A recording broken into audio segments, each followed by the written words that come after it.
One of the concert goers was filming the concert in Paris when the guns started blazing. Here is a clip to show you the mayhem as it began.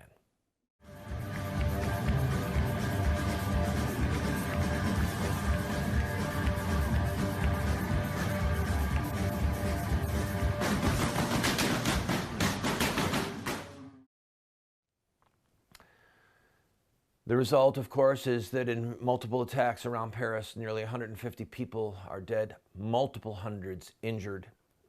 Thank God that those Muslim terrorists did not make it inside of that soccer stadium.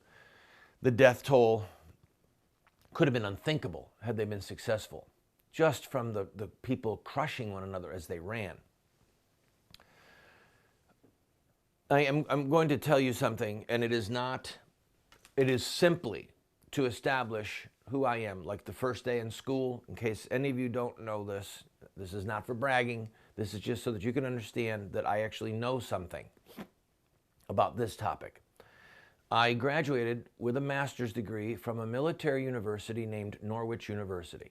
It's just a little bit younger than West Point, very old, very prestigious, and my master's degree is in diplomacy and international terrorism.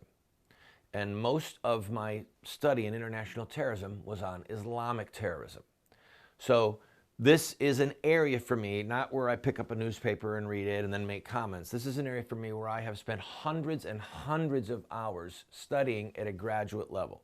So what I'm about to discuss with you is not simply an armchair quarterback or an armchair opinion, but the type of stuff that people study if they want to work for the State Department, okay? Except that in Obama's State Department, they vet you, and you have to swear the oath of allegiance. You have to drink the Kool-Aid that Islam is a religion of peace. And I'm not going to do that.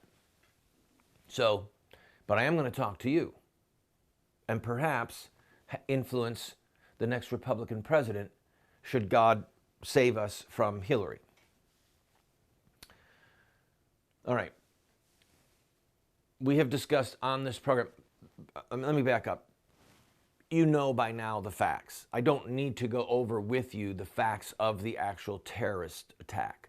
What I want to discuss with you is what world leaders are talking about right now as they meet in Turkey. You may have noticed that suddenly Vladimir Putin, the leader of Russia, has come in from the cold, and he's being warmed up to, cozied up with by Obama and by Cameron and by Merkel. Why? Because Putin has the guts and the military hardware to fight ISIS. Now, Obama and Cameron are saying that we're glad you want to fight ISIS, please fight ISIS, but Assad, the leader of Syria, has to go. Putin has not agreed to those terms. Now, I want to discuss this with you because we're Americans, we have been trained to think that democracy is the end all. The greatest thing that could happen would be for a people to decide their own destiny with the vote. That is simply not true. Democracy is a construct. We helped get rid of the PLO. Do you remember them, the Palestine Liberation Organization? And who filled the vacuum?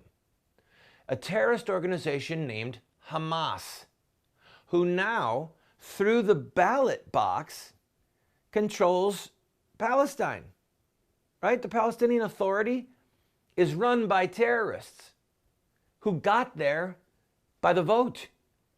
And then the U.S. was really in a pickle. They said, wait a minute, we believe in democracy. No, wait, these people elected terrorists. Freeze frame, what do? Look at Egypt.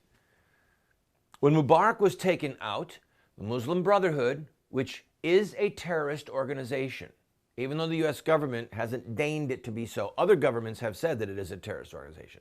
The Muslim Brotherhood, a terrorist organization with decades of history of brutal murder, they had the infrastructure to win an election.